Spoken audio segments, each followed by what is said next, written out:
Crónicas de Banqueta presenta un nuevo programa donde el entrevistado es el principal. Todos los jueves a las 19 horas. Aquí, en Crónicas de Banqueta Radio.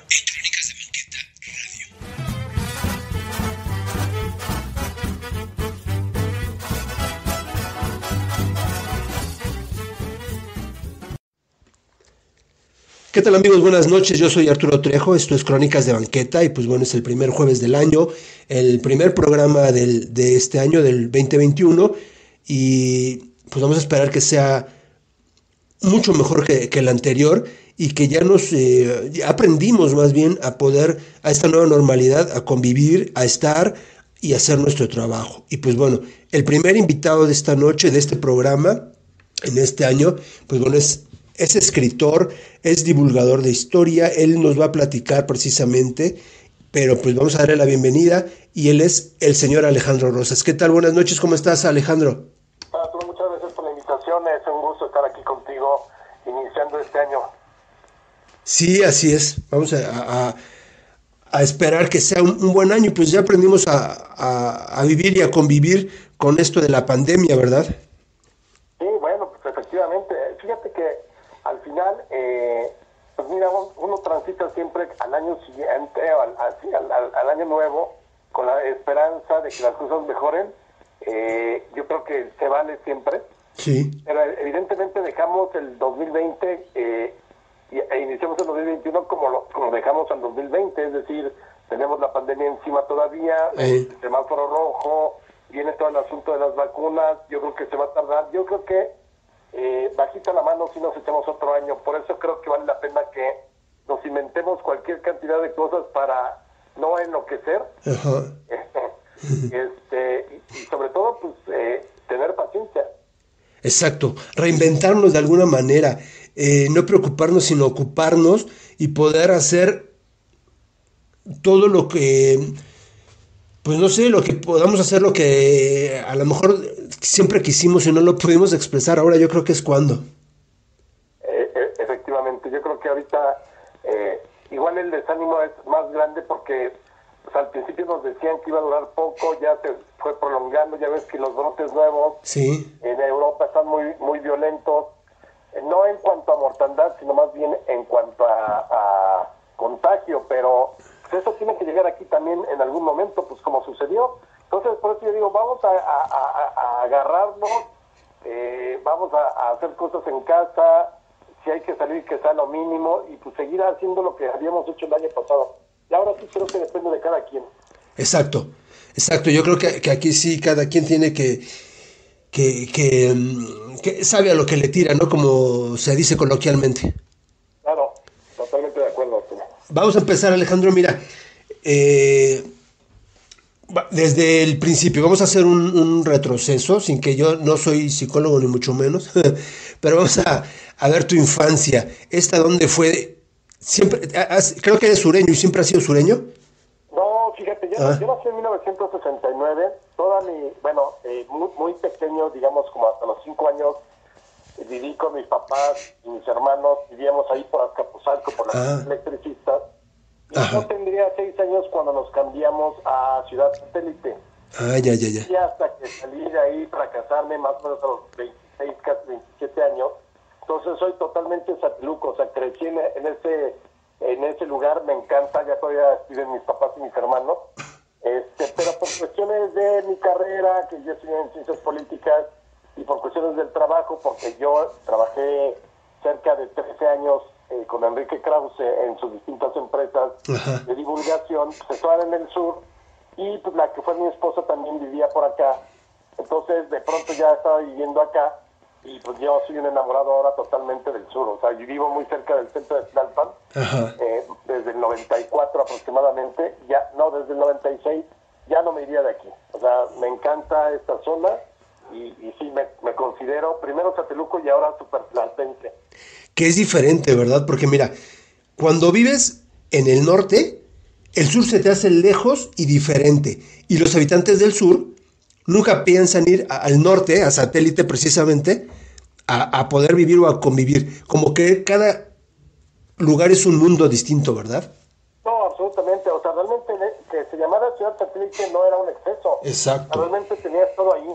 O sea, tuvimos cines, teníamos cafés, o sea, te estoy hablando de mi infancia ya por los finales de los 70, principios de los 80, grandes cines como el Apolo Satélite, Satélite 70, Cine Las Torres.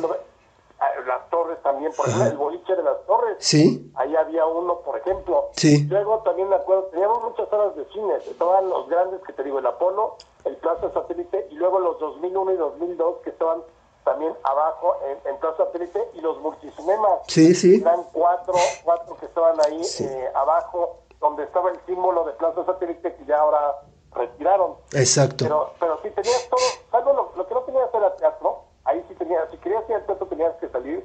No había por esos años tampoco así salas de conciertos. Si querías de pronto algo de música clásica, y te estoy diciendo ya más de adolescente en la preparatoria, que de pronto me di el gusto por eso, pues era ir a Bellas Artes.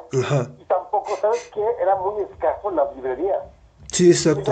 Yo ya viviendo en el sur fue cuando empezó a llegar Gandhi y el sótano. Pero la única que teníamos era la librería de Cristal, allá en la zona azul, donde te podías ir a tomar unas aguas frescas, o la librería que está en la casa del libro, donde generalmente lo que encontrabas eran libros de texto. Sí, exacto. Enfrente de Plaza Satélite, me parece que todavía sigue ahí. Sí, en el circuito centro comercial, ahí está. Claro, enfrente de Elizondo. Exactamente, Casa del Libro.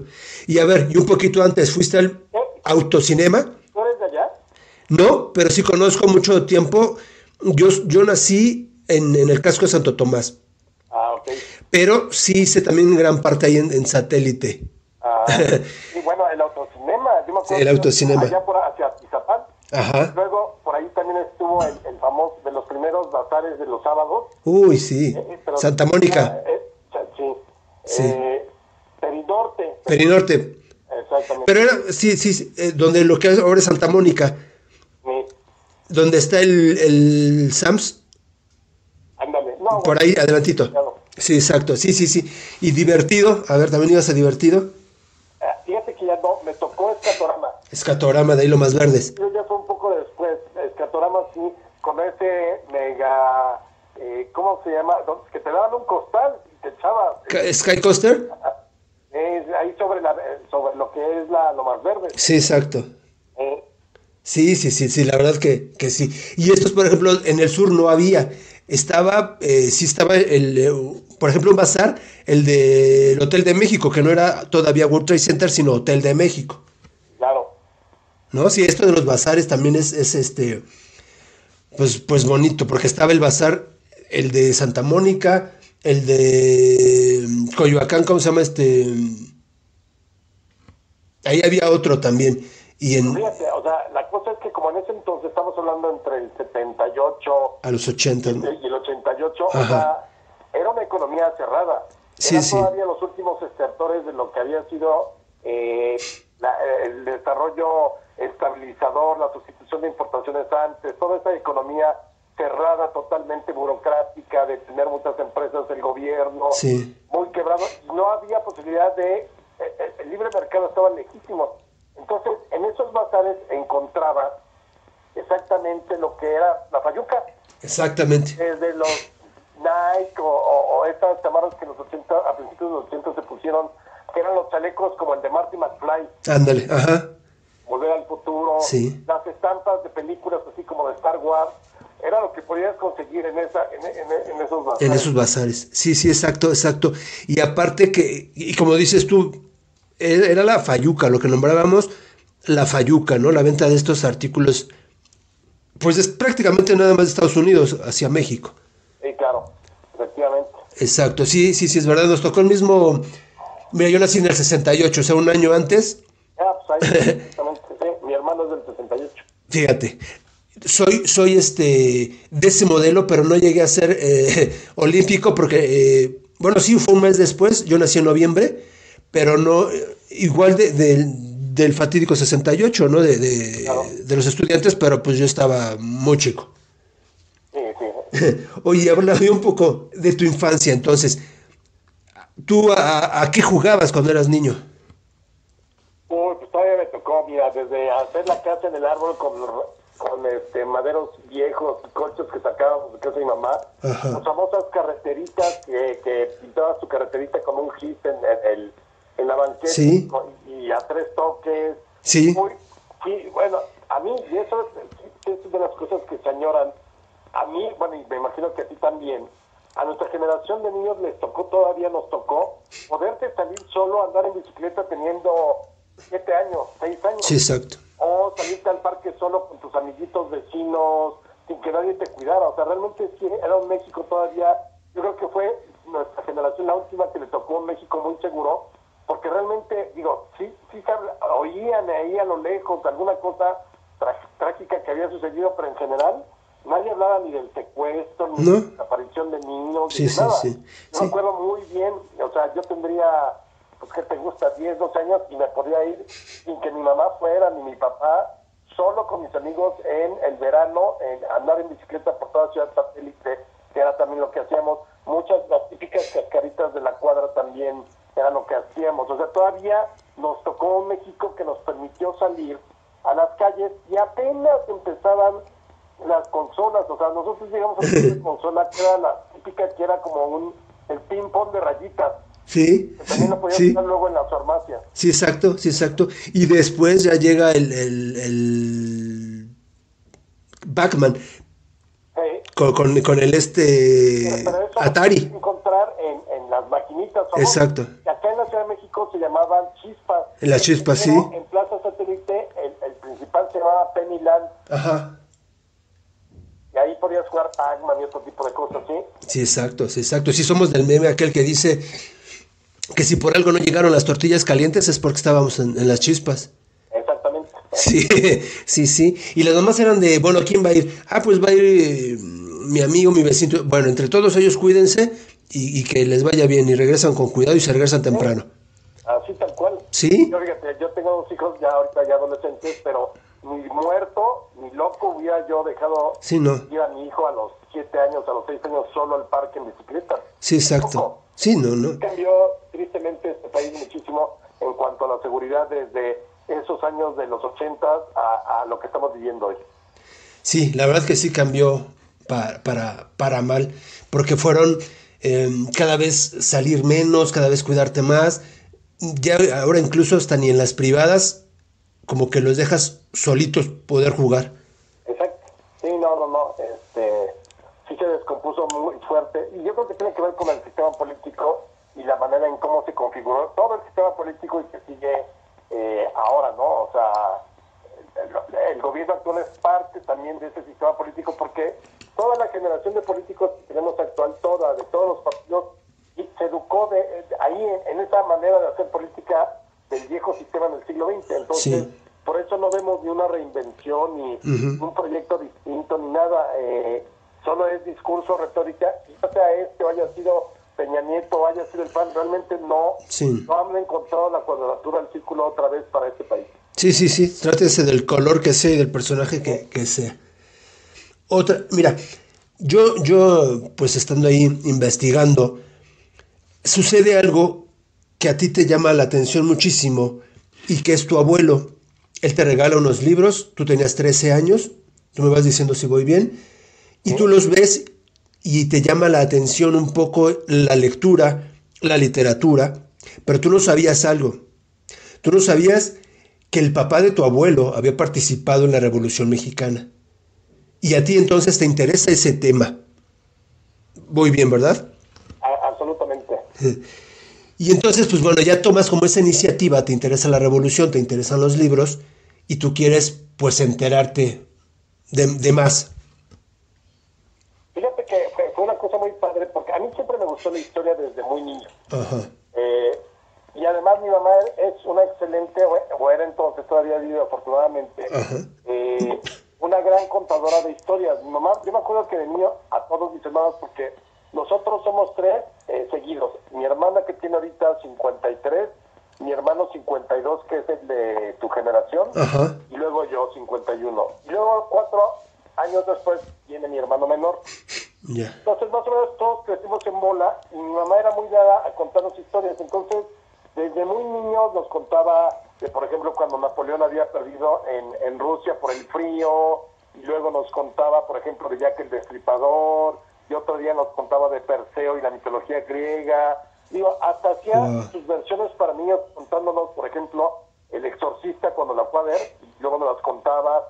Entonces, yo crecí, y mis hermanos también, con muchas historias, muchas que tenían que ver con la historia propiamente, otras con la literatura, otras con el cine, pero mi mamá era una gran contadora de historias. Ya. O sea, yo creo que de ahí viene mi vena de que me gustó mucho la historia, pero yo empecé a los 12 años, 11 años, en sexto de primaria, con la Segunda Guerra Mundial. Puta, Sí. me fascinaba todo lo que podía ver. En ese entonces, digo, no tenías Netflix ni nada, pero lo que podían pasar en los canales de cine permanencia voluntaria de Canal 8 y cosas así, pues lo veía, y algunos libros que me podían comprar y eso. Pero exactamente cuando yo me encuentro en la biblioteca de mi papá, el libro que escribió mi abuelo materno, Alfredo Robles, sobre su padre, que fue coronel en la Revolución. Entonces lo leí y le escribí a mi abuelo diciendo que me sentía muy orgulloso de mi bisabuelo, y me empezó a mandar, como bien lo dices, varios libros.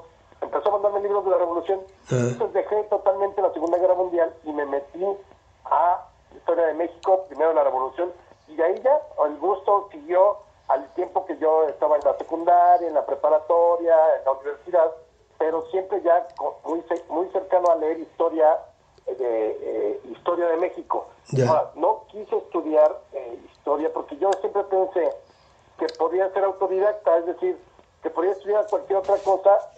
Ni me imaginaba dedicado a la divulgación de la historia, ni me imaginaba. No lo tenías ni te pasaba por la mente. No, aquí, confesión, porque como seguramente nadie nos escucha, yo de la secundaria yo decía que iba a ser presidente de México. Exacto, exacto. Además, le hubiera tocado ocupar la presidencia el día de mi cumpleaños, porque yo cumplo el 1 de diciembre. Uy, fíjate.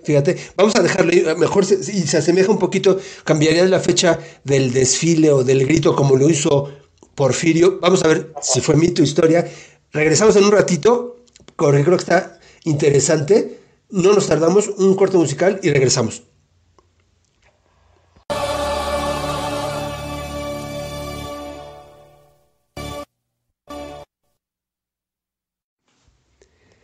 Bien, amigos, estamos de regreso y estamos con Alejandro Rosas y él nos está contando pues parte de cómo ingresa a este tema que son los libros, lo que es la literatura, lo que es la historia, y él nos va a platicar porque no es historiador, pero vamos a ver el por qué. Él quería ser presidente, como nos dijo en el corte pasado, y pues bueno, dices que tu cumpleaños es el 1 de diciembre Exactamente. y podrías haber sido toma de protesta del ciudadano licenciado Alejandro Rosas como presidente, ¿te imaginas? Y más o menos sería como por este sexenio, me imagino, ¿eh? Sí, más o menos sería la edad, aproximadamente 50 años, un poquito más. Digo, yo no tengo problema con que estás más joven o más grande. Yo creo que el asunto es tratar de rodearte de la gente adecuada para hacer el menos daño posible ya. Pero bueno, el hecho es que, afortunadamente, fíjate, entonces, pensando en que quería ser presidente, yo termino mi prepa muy bien, siempre insisto, me gustó la historia de México. Y entonces, para empezar para estudiar, dije, pues para ser presidente pues tengo que estudiar como si fuera una licenciatura para presidente, ¿no? Exacto. Me metí a ciencia política en la UNAM. Ya. A la larga ya no terminé ciencia política, me cambié porque no me gustó. Te metían el marxismo, leninismo por todos lados cuando ya el mundo estaba cambiando. Claro, Había caído, dentro de la universidad estaba cayendo el muro de Berlín, 2 años después se disuelve la Unión Soviética. O sea, todo eso, Sí, y acá seguíamos viendo que si Marx y todo. Entonces decidí cambiarme a Relaciones Internacionales, que esa fue la carrera que yo terminé. Pero ya con muy poco ánimo por lo siguiente. Resulta que cuando yo me meto a estudiar ciencia política en la UNAM, nos fuimos a huelga porque iba a ser la toma de posesión de Salinas de Gortari. Y obviamente creo que el sindicato negoció ahí con el gobierno para irnos a huelga un mes y que los estudiantes no estuviéramos adentro de la universidad o en clases, porque obviamente por todo lo que había sido el fraude del 88 podían crisparse los ánimos. Entonces nos mandaron, nosotros no a huelga, pero sí los trabajadores del UNAM, me parece, y curiosamente el 2 de diciembre se se arregló la huelga, ¿no? Fíjate, o sea, son fechas exactas. Entonces, en ese mes dije, pues, ¿qué hago? ¿Qué hago? A mí me había gustado mucho la serie Biografía del Poder, que habían transmitido unos meses antes o un año antes en distintos canales, que era la serie que hizo Enrique Krauss. Ajá, de Editorial Clio. Niños de la Revolución. Me gustó mucho la manera como él contaba la historia ahí. Sí. Me encantaban esos detallitos, que si Zapata comía comida francesa, o que si Madero era espiritista, o que si Calles, etcétera, ¿no? Entonces me gustó mucho y se me ocurrió escribirle una carta tipo de los Santos Reyes, ¿no? Ya. Y algo así decía: doctor Enrique Krause, mi nombre es Alejandro Rosas, tenía 19 años, sé la historia de México de manera general, tengo buena ortografía y buena redacción, y sé escribir a máquina. Imagínate, Sí, todavía en ese entonces era de máquina de escribir. Exacto. Yo le decía, mi interés es ser su ayudante, su discípulo. Afortunadamente ahorita vivo con mis papás, no tengo un interés económico, saber si hay oportunidad. Y se la envié. Ya empezaron las clases y todo, y para finales de enero del 89 me escribe, más bien me llama la secretaria de Krause y me dice que si lo puedo ir a ver. Me recibe el 1 de febrero, me dice, pues sí necesito un ayudante de investigación, pero yo me considero una persona justa y te voy a pagar. Ya. Pues imagínate, yo estaba empezando la carrera, tenía un sueldo de investigador bastante, digo, ¿qué te gusta? Siendo universitario, que ahorita te paguen 4,000, 5,000 pesos, pues ya ves Sí. el amo del mundo. Sí, exacto. Y además haciendo cosas que me encantaban, que era historia. Ajá. Y ahí pues prácticamente realmente fue como el cambio de timón, el golpe de timón Sí. que cambió mi vida, porque pues ya más bien seguía estudiando, pero pues realmente donde me la pasaba increíble, porque iba a la hemeroteca, iba a las bibliotecas, iba a los archivos, fue ahí con Krause haciendo proyectos de investigación histórica. Ya. Y pues estuve con él 13 años, imagínate. Terminé Sí. la carrera, me titulé de Relaciones Internacionales con una tesis histórica. Krause fue mi sinodal. Luego empecé a publicar en el Reforma, en otros lados. Y ya en el 2002 ya terminé mi relación con Clio. Ajá. En ese entonces ya era Editorial Clio, ya la habíamos fundado. Y desde el 2002 a la fecha soy totalmente profesional independiente. Ya. Entonces, parte de estas cápsulas que aún siguen, o por lo menos algunas están en YouTube, parte de ellas, la investigación, pues fue hecha por ti. Mira, yo propiamente le ayudé en la investigación de varios de sus libros. Ajá. Digamos, él me mandaba, oye, necesito algunos textos de Lucas Alamana. Entonces, por ejemplo, casi en todos sus libros estoy yo en los agradecimientos. Yo investigué para él algunas cosas del siglo de caudillo, que es del siglo XIX, Ajá. y la presidencia imperial, más aquella biografía televisiva y los libros que sacamos en el Editorial Clio sobre Porfirio Díaz. Ya. También participé en lo que fue La Antorcha Encendida, que fue esta telenovela de la independencia. Exacto. Sí, en varios de estos programas sí participé, pues, y te digo, prácticamente me convertí durante algún tiempo en su mano derecha en cuanto a investigación y ese tipo de cosas, y pues ahí aprendí, desarrollé mi propio método, y te digo, pues ya quedé muy convencido de que la historia sí era lo que me gustaba. Claro. Y aparte, como dices, tú ya, pues con tu personalidad o con tu forma de ser, a contarla desde otro punto de vista. Exactamente, finalmente la historia es interpretación. Exacto. ¿Cuándo fue que hiciste ya tu primer libro en forma? Fíjate que yo tuve la fortuna, junto a estar trabajando en la Editorial Clio, Ajá. yo empecé a publicar en la sección de cultura del periódico Reforma. Ajá. Y ahí tuve una pequeña columna que se llamaba Relicario, Ya. que eran pequeñas cosas que yo no encontraba en la investigación. Pon tú, Madero fue el primer presidente en la historia del mundo que voló en avión. Ajá. Y el primer presidente del mundo, ¿no? Sí. Entonces, desarrollaba pequeños textos, se llamaba Relicario la columna, contando ese tipo de cosas que quizá los historiadores profesionales las pasan por alto porque no les parecen relevantes para los análisis, pero a mí me gustaba mucho ese tipo de vida cotidiana. Ya. Entonces yo ya tenía por ahí, estaba publicado en el Reforma. Y luego, también por el 98, empecé a tener colaboraciones, un poco como lo que tú haces, pero acá era con el Monitor, con Gutiérrez Vivo, Por ejemplo, iban a una colonia Ajá. o alguna delegación y yo daba el contexto histórico de lo que había sido la delegación.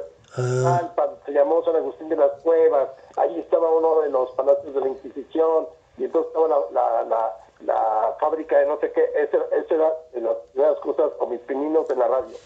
¿Y fue con José Gutiérrez Vivo? Me invitaron, y ese fue mi primer libro, Ah. me invitaron de Planeta, sacaron una serie que se llamaba Diarios Mexicanos. Ajá. Entonces, divulgadores de la historia nos invitaron a hacer un personaje. Mi primer libro se llama Diario de Aurora, y era la historia de una niña que evidentemente no existió, es ficción, Ajá. pero que te cuenta desde que Madero inicia la cruzada democrática en 1909 hasta su asesinato.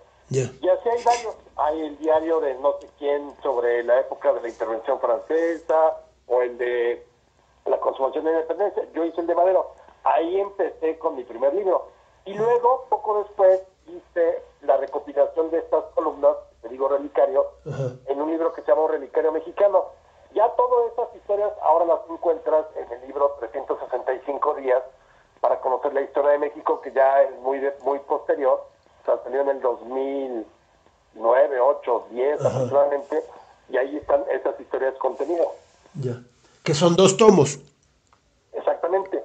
Salió como un tomo gordo allá por el 12 o el 11. Ajá. Pero ahorita ya lo puedes conseguir en bolsillo en un tomo. Exactamente. Exacto, exacto. Y ahí ya Planeta como que te adopta y bueno, y tú a él para poder editar tus libros. Sí, fíjate que mi relación con Planeta ha sido verdaderamente buena, no solamente a nivel de los editores que he tenido, sino pues básicamente muchos de los editores y el actual, que es Gabriel Sandoval, y Carmina Rufrancos y Karina Macías, que son la gente con la que trato desde hace muchos años. Nos hemos vuelto muy amigos y sí, prácticamente el 70% de lo que he publicado está en Planeta. Y tuve algunas coautorías con José Manuel Villalpando. Tengo, por ejemplo, con él Muertes Históricas, Los Presidentes de México y la historia de México a través de sus gobernantes. Luego hice con una gran amiga mía de niños desde la secundaria la trilogía de Érase una vez México, que inicia con el hombre cruzando el estrecho de Bering y termina, porque lo terminamos por ahí por el 15, con la recaptura del Chapo. Ya. Así, Sandra Molina. Pero básicamente sí, ella es Sandra Molina, y coautora de Érase una vez México. Entonces realmente, pues sí, mi carrera, digamos, de escritor, de lo que yo escribo, para mí es con Planeta. Sí. Y libros, pues bueno, hasta llegar al de ahora, ¿no? Pero es Mitos de la Historia Mexicana, Sangre y Fuego, 365 días para conocer la historia de México, 99 pasiones en la historia de México, y la trilogía de Érase una vez en México, hasta llegar a un México bizarro, y hoy en día, pues una pandemia bizarra. Así es, fíjate que además con muy buen ojo nuestro editor, para invitarnos a hacer esos libros, y sí, afortunadamente han sido un éxito en su momento los Méxicos bizarros, y ahorita pues, la pandemia va bastante bien en estas circunstancias tan extrañas. Exacto. O más bien tan bizarras. Exacto, ¿cambiaste la palabra relicario por bizarro? Que eran como datos curiosos, pues ahora estos datos, aparte de ser curiosos, se volvieron bizarros. Absolutamente. ¿Verdad? Sí. Hay cosas que dices, no puede ser que esto suceda, pero pues le pusiste un buen concepto, que es el de bizarro. Exactamente, esa fue la palabra que encontramos, a pesar de que nos han debatido mucho de que no se puede utilizar. Claro que se puede utilizar, y ya está como raro, como extraño. Sí, exacto. Claro que también se utilizaba como valiente, pero ya hay una acepción y ya se permite utilizarse como lo utilizamos, que es extraño, raro, loco, incluso podría ser. Sí, exacto. Porque hasta la RAE ha cambiado, ¿no? Ha puesto nuevos conceptos, nuevas palabras, modismos, y los ha hecho parte ya de nuestro hablar diario, que es precisamente hacia este punto. ¿Qué tanto te ha afectado, no? Tú comentabas que jamás vas a utilizar lees todes y todas este tipo de cosas. Yo tampoco, ni para escribir ni para comentar. Y desde aquel sexenio en el que era chiquillos y chiquillas, y ahí hacía ya como la separación, Sí, ¿verdad? A cambio desde ahí fue cuando empezó las y los y las votantes y los votantes, y ahora pues quieren ponerle un signo de E que parece entre E y X. Yo tampoco entiendo. no, yo totalmente en desacuerdo. Sí, sí, O sea, sí. yo sé que o sea, no utilizaría ni la X ni la arroba. Ajá. Prefiero decir, o sea, utilizar los dos géneros, ¿no? ¿Sí? Niños y niñas, damas, caballeros, hombres y mujeres, los y las, pero no esa cosa extraña que me parece que no viene al caso. O sea, estoy totalmente de acuerdo en la inclusión y todo Sí, eso, exacto. pero eso no es parte del español. No, es diferente estas propuestas que ahora ponen, o estos términos modernos, que hasta a veces resultan ser como contradictorios.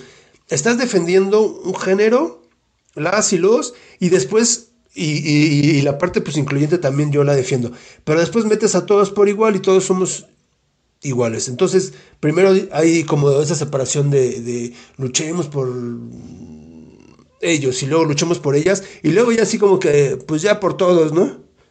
Sí, claro. Ya estamos ahí. Vamos a hacer otra pausa y regresamos también un poquito para que nos platiques ya después acerca de tus programas. Claro.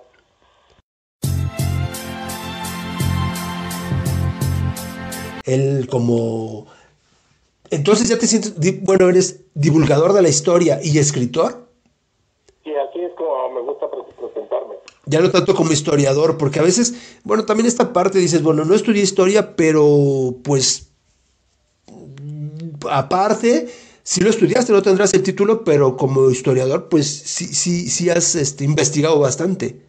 Mira, esa es una manera un poco jodona de hacer hincapié en que son muy chillones en la academia. Sí, sí. Entonces, sobre todo las nuevas generaciones, esta generación de cristal que viene, no eres Uy, no. divulgador, no estudié, ok, soy divulgador, punto. Exacto.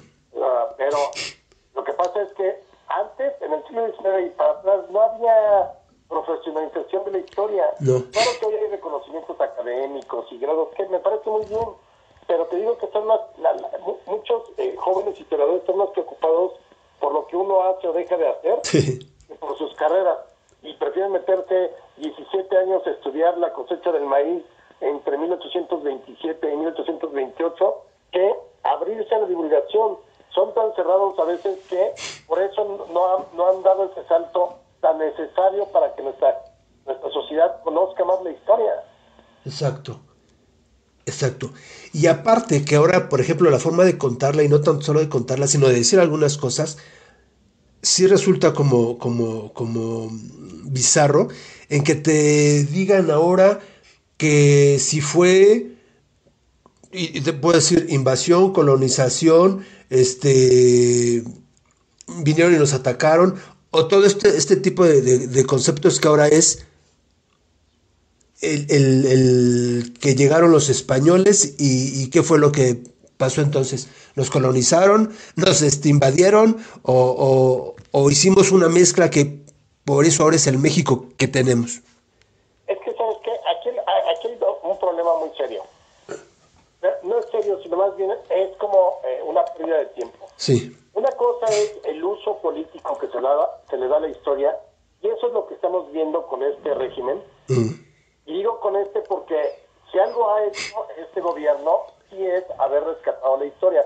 Lo cual me parece bien porque ahora debatimos más sobre historia y personajes. Creo que eso está muy bien.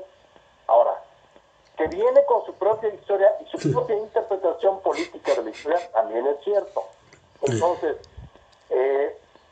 eso sucede en cualquier parte del mundo, no es privativo de la 4T. ¿No? Porque antes no decíamos nada, porque Peña Nieto, yo creo que ni sabía escribir historia. Sí. Yo creo que la escribía sin H. Sí, sí, sí. Calderón, que era bastante lector de historia, la ignoró porque se metió en una guerra idiota. Ajá. No tuvo tiempo de nada. Hasta mal le salió el bicentenario. Sí, está. Y Fox, otro ignorantazo. O sea, ¿quién había utilizado mucho la historia también en términos políticos? El PRI del siglo XX. Sí, sí. Ahora la están usando otra vez. Esto hay que rasgarse las vestiduras, no, simplemente hoy sí podemos cotejar muchas de las cosas que, por ejemplo, y se ha dicho en estos últimos días, de lo que está diciendo el gobierno que va a celebrar o conmemorar este año, pues hay mil cosas ahí que no saben qué hacer con esas fechas. No. Porque su ideología y su retórica les es incapaz de reconocer si hubo una conquista, punto, si terminó la independencia Iturbide, que era el fifí de la época, punto. Ey. No. Entonces, como son dos fechas, digamos, la caída de Tenochtitlan y la consumación de la independencia son dos fechas que son muy incómodas para el gobierno de López Obrador y desde luego Claudia Sheinbaum, que no se desmarca. Exacto. ¿Por qué son incómodas? Por lo mismo. Porque, a ver, si tu ideología siempre ha sido los pueblos originarios, la grandeza de nuestros pueblos prehispánicos, ese paraíso que parecía que existía antes de la llegada de los españoles, obviamente, ¿cómo vas a conmemorar? Conmemorar es recordar. Sí. No es celebrar.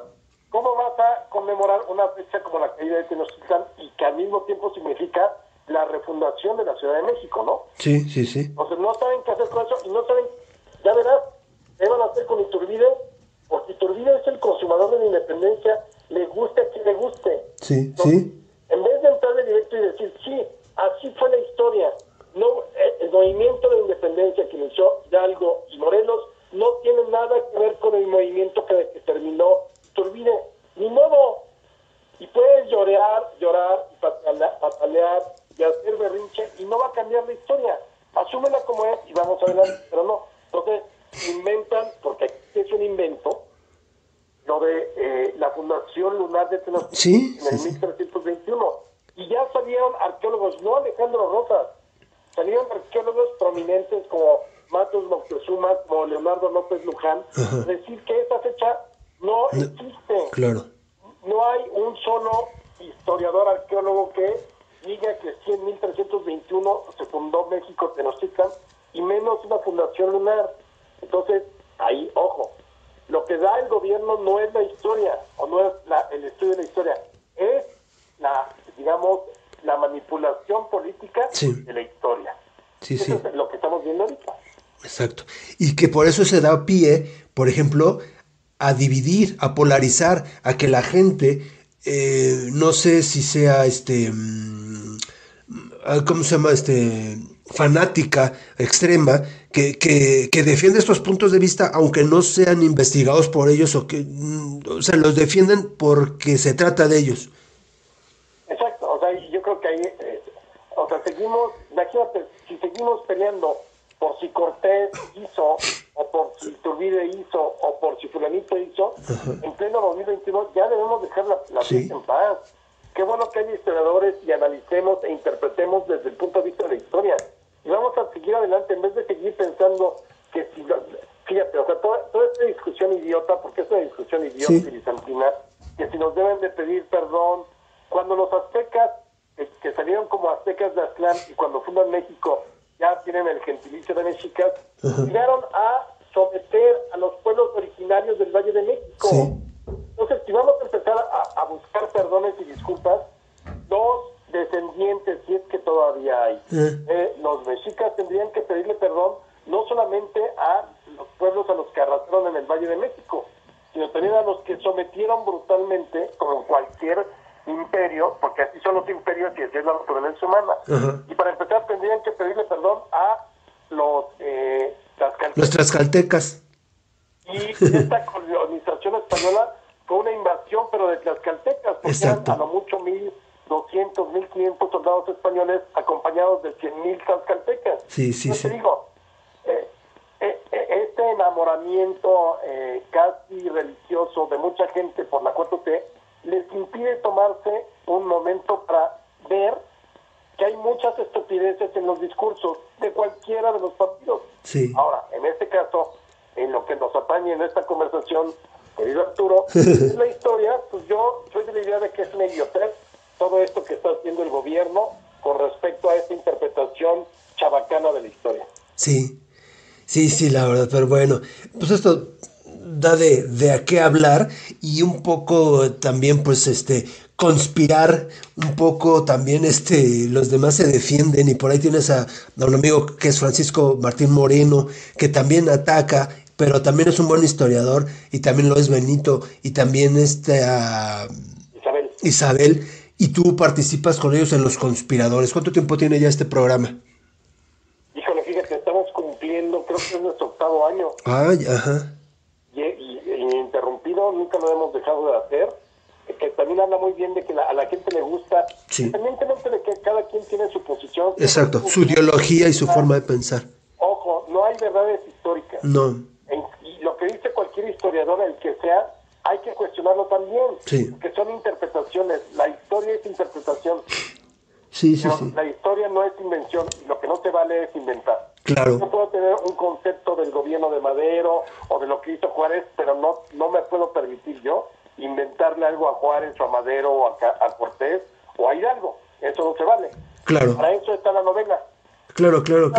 Por ahí también. Bueno, como quieras, pero si vas a hacer un ejercicio de divulgación de la historia Sí. o de historia académica, desde luego no te puedes permitir inventar absolutamente nada. No se vale decir que los sentimientos de la nación los hizo Juárez, ¿no? Por ejemplo, Por ejemplo. Lo redactó, no sé, Sí. Leonario, cosa que nadie ha dicho, pero esas son invenciones. Esas son invenciones y de eso no se trata, es por eso, sí. En 1921 se fundó Tenochtitlán, eso es una invención. Sí. El gobierno mexicano actual es muy buen novelista porque se está sacando de la manga inventada una fecha que no ocurrió.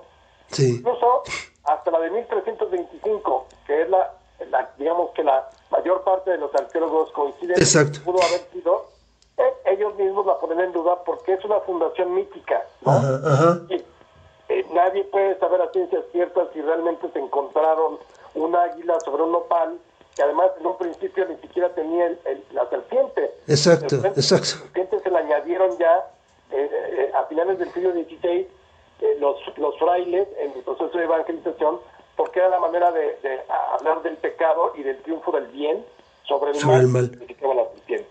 Claro. Que también, bueno, puede ser llena de mitos históricos, pues también son, pues se aceptan, ¿no? Pero sí. No, claro, y es precioso. A mí me encanta el mito fundacional del águila sobre un nopal. Es exacto. Importante y tan cuajón que lo tenemos en el escudo. Sí, exacto. Y una aguilita representada ahí en la Vieja Merced, donde dicen que precisamente ahí fue. Ándale, por ahí, exactamente. Ajá. Ahora, ve tú a saber. Sí. En el momento de entonces, o sea, ¿quién iba a pensar todo lo que vendría, no? Oye, Sí. Aquí pone una crucecita para que en 300 años vean que pues no, seguramente estaban cansados y querían tomarse un baño de pies, ¿no? Claro. Como 200 años caminando. Sí, la verdad que sí. Y después de Los Conspiradores, hoy en día pues estás en Buenos Días. Ya te entraste como todavía cuando estaba Héctor, y después ahora con Manelik, pero ya has estado ahí algunas veces, ¿no? Esta es mi segunda etapa. Estuve en el 16 y 17, más o menos un año. Ajá. Todavía estaba Héctor Martínez Serrano. Sí.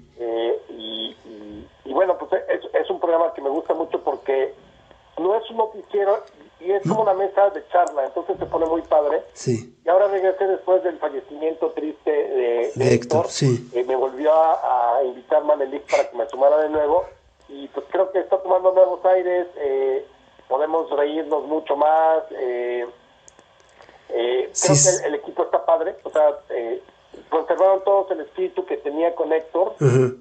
Y es muy padre. Sí, ahora, aquí entre nos, sí es una chinga levantar. Sí. Afortunadamente ahorita lo hacemos por Zoom. Sí, exacto. Yo recuerdo que en la primera etapa sí me levantaba 4:15, 4:20 para salir 5:20 de mi casa y estar un poquito antes de las 6. ¿Qué te toca a ti eso? Ahorita me levanto a las 5 para pues prepararme el café, bañarme con tiempo. Para que no te vean la cara de mañana. Claro. Pero sí, o sea, levántate a las 5, yo creo que no lo hacían desde tiempos de la escuela. Sí. Pero me divierto mucho y está padre que lo podamos hacer así. Sí. Esa es otra de las cosas que hago ahorita, por ejemplo, es Los Conspiradores, que es los domingos a las 7, Buenos Días, que es diario por el 690 de AM, Ajá, y en Tú lo puedes internet. buscar en YouTube, Ajá. el fonógrafo. Sí, Es el fonógrafo de AM. O por YouTube lo puedes encontrar como Martínez Serrano en vivo. Ahí, y además ahí nos pueden ver, que esa es otra. sí, No puede estar sacando el moco. sí, por eso te decía que para que no te vieran la cara de dormido. Eso, y además siempre te tienes que poner pantalón para que no te pase lo que a mucha gente le ha pasado. Ahora con el Zoom. Nuevamente, con el Zoom y todo eso, exactamente. Ya te veo de saco, pero del boxer todavía. Exactamente.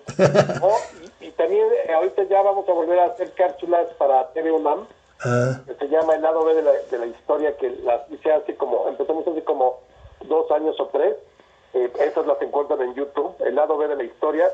E igual eran pequeñas cápsulas de 1 minuto y medio o 2 minutos sobre distintos temas, que si la independencia, que si Juárez, que si esto. Divertidas. Esas son las cosas que hago, digamos, para medios. ya. ¿Y sigues dando clases en la UNAM o ya no? No, ya no. Que ya no. Hace años, di como 10 años Ajá, y me cansé. ya. Me cansó. Digo, desde luego, si doy de pronto cursos o por algún seminario, o doy conferencias, pero ya como echarme la idea de ir a clases a dar 2 veces a la semana, que no. Ya.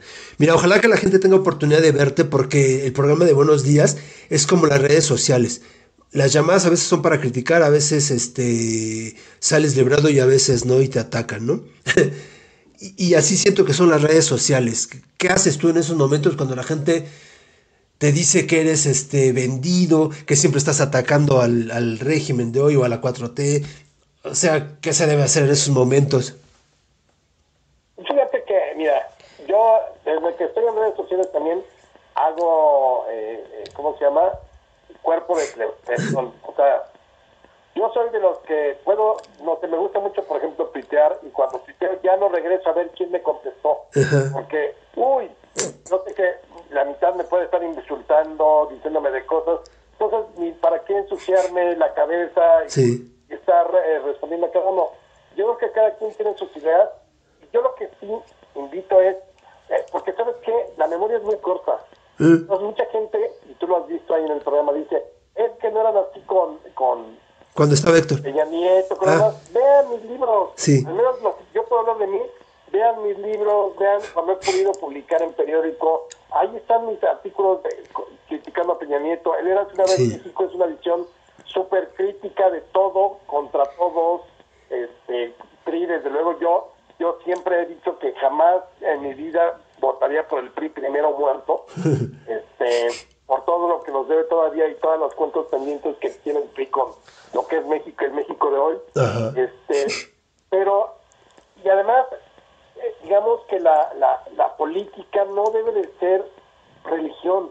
Ajá. No le debes de entregar tu voluntad absoluta a ningún político. Sí, exacto. Al contrario, qué bueno que tu político ganó, pero con más razón tienes la obligación, ni siquiera el derecho, tienes la obligación de cuestionarlo 3 veces más. Claro. Entonces, que digan la verdad, pues sí, pero igual yo creo que muchos son los típicos inventados que no existen, porque es el mismo discursito. Sí. Al otro nos va a decir, sí, pero cuando Cortés, Sí, exacto.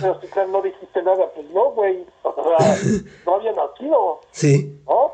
Sí, es verdad. Entonces, yo creo que hay que ser coherente y sobre todo, insisto, hay que cuestionar todo, Ajá. todo lo que diga todo el mundo, en la política, en la cultura, en las artes, en la historia. Sí. Es la mejor manera, tener un pensamiento independiente. Eso no te hace, no te va a hacer daño, y al contrario te va a hacer un mejor ciudadano, en vez de entregar tu fe. Ya, entiendo. Y yo creo que, por ejemplo, de los políticos, o en el caso de los presidentes, el más atacado yo siento que fue Enrique Peña Nieto. Y hacía lo que tú hacías, o sea, como que no regresaba y él no se preocupaba o se paraba por decir, me hicieron, me dijeron, me pusieron el meme. Era el meme diario, Peña Nieto. No, claro. Fíjate, yo por ahí escribí hace algún tiempo, publicaba en un periódico que se llama Contrarréplica. Ajá. Exactamente, me tocó en los últimos 2 años de Nieto y el primero de López Obrador. Ajá. López Obrador dice que a él lo ataca más. Claro que lo ataca más, ¿por qué? Porque todos los días sale al micrófono. Exacto. Todos los días en el micrófono se incrementan exponencialmente las posibilidades de que la riegue, como lo hemos visto. Sí. O que diga cosas inexactas o de que contradiga a sus propios secretarios o a las cifras oficiales. Ya Sí. no tú que si lo dijo Broso o Loreto o López Dóriga, deja tú eso. El propio presidente sale a contradecir lo que dice su gente. Sí, sí. Entonces, obviamente, si vas a batar 10 veces, batear, pues, en estas 10 veces tienes más chances de pegarle más o de tener más errores. Claro, Por eso claro. todo el mundo cree que se le critica más desde Madero. No es cierto. La hazaña con que se criticaba a Peña Nieto también fue grande, se lo merecía, claro. Sí. La hazaña con la que se iban contra su mujer también era terrible, no la bajaban de prostituta, de Sí, exacto. periodista, de no sé qué. Ajá. Lo que pasa es que yo pienso que los muy partidarios, fanáticos religiosos de este gobierno sí creyeron que por el hecho de ganar ya todo el mundo iba a aplaudirlo, y no. Ganaron abrumadoramente en unas elecciones, claro, legítimamente, pero somos 130 millones de habitantes y de 80 millones de electores ganaron con 30 millones de 30. votos. O sea, hay 50 millones de electores que no votaron por él. Entonces, obviamente, si no esperaban ninguna crítica, ¿en qué mundo viven? Sí, sí, sí. Claro, yo no creo que sea el más, lo que sí creo que este gobierno es el más autovictimizado y chillón de la historia de México. Uy, no les Sí. encanta Ellos son- nosotros y los complots y nos dicen y nos hacen. O sea, yo creo que el tema musical de este sexenio sería el de, ¿te acuerdas aquel de llora y llora? Y mueve sus manitas. Manitas, eran Sí. las lagrimitas. Lagrimitas El Lili. tema, si tuviera yo que ponerle tema a este sexenio, ¿cómo va? Era la lagrimitas Lili. Sí, claro. Sí, por supuesto, por supuesto. Es la era del mazapán o del cristal, como se les llama ahora, y todavía hasta se enojan por eso, porque una vez tuiteé eso, y resulta que se pusieron dignos y se enojaron. Dije, pues, no que no. Sí, esto es lo que pasa. Podemos platicar mucho y aquí nos podemos seguir. Desafortunadamente, pues el tiempo se acabó. Y un día lo vamos a hacer con este tipo de crónicas, que es lo que me gusta a mí de recordar aquellos 70s, 80s, cuando las modas duraban una década, ¿no? Y no eran de meses como hoy en día. Hablemos de cine y de Sí. los cines que había y las películas que nos tocaron. Digo, todo este asunto de Cobra Kai que regresó, pues tiene que ver con nuestra nostalgia por aquellos Sí. años, el Karate Kid, Sí, exacto. Ali, que era Elizabeth Shue maravillosa, que no se enamoró de ella en su momento, pues es que no vivió. No, Sí, no sé. sí, sí, Hay sí. tantas cosas que hablar de esos años. Sí, sí, sí, exacto. No sé si, por ejemplo, a ti en Día de Reyes, cuando se volvió muy famoso el fabuloso Fred, ¿te lo trajeron o no? A mí no, porque estaba carísimo. No, yo tampoco tuve, pero o el 2XL, El robot. era una grabadora de 8 tracks, Ajá, ajá, ajá. un reproductor, porque no grababa. Sí, sí, era reproductor, nada más lo que decía. Sí, exacto. Y las colecciones de las estampas y cuando existían, ¿no? Cuando, bueno, nombrarle ficha a la tapa del refresco, que ahora dicen, ¿qué es eso? Exactamente. Y- Bueno, todavía nos tocó que cayera el 20, Exacto. porque todavía nos tocaron, antes de las tarjetas telefónicas, nos tocaron Los 20 centavos de cobre. claro, Ajá. exactamente. Sí, nada, sí, hagamos próximamente, en unas semanas más. Órale. Tengas tiempo y también para no saturarte. Exacto, exacto. Lo hacemos con todo gusto, Alejandro, y de verdad. Hacemos una cosa así como más de nostalgia ochentera. Ándale, ándale, podemos hacer eso. Sí, por supuesto, y así llamarle nostalgia ochentera. Me parece bueno y eso lo vamos a dejar aquí escrito. Y gracias, te agradezco, de verdad. Yo creo que empezamos bien el año con el pie derecho, como dicen, y también es un poquito explicar esto de los refranes, así es crónicas y así es todos. Y aparte también cuando te oigo decir, es que mi mamá me dice, acá también tengo a la mía, que también me sopla muchas cosas. Exacto. Gracias, Alejandro, buenas noches, te agradezco de verdad. Y pues fue un placer. Arturo, muchas gracias la invitación y feliz año. Que venga lleno de salud para también poder decir salud. Creo que es lo único que yo le deseo a toda la gente. Claro. No nos enfermemos, ya de lo demás nos encargaremos o nos inventaremos cómo hacerlo, ¿no? Sí, exacto. Pero que no falte la salud porque sí está perro esto. Sí, sí, sí, la verdad que sí. Pues muchísimas gracias, te agradezco. Y amigos, esto fue Crónicas de Banqueta presenta en su primer programa del año con Alejandro Rosas. Gracias, Ale. Buenas noches. Un abrazo. Gracias.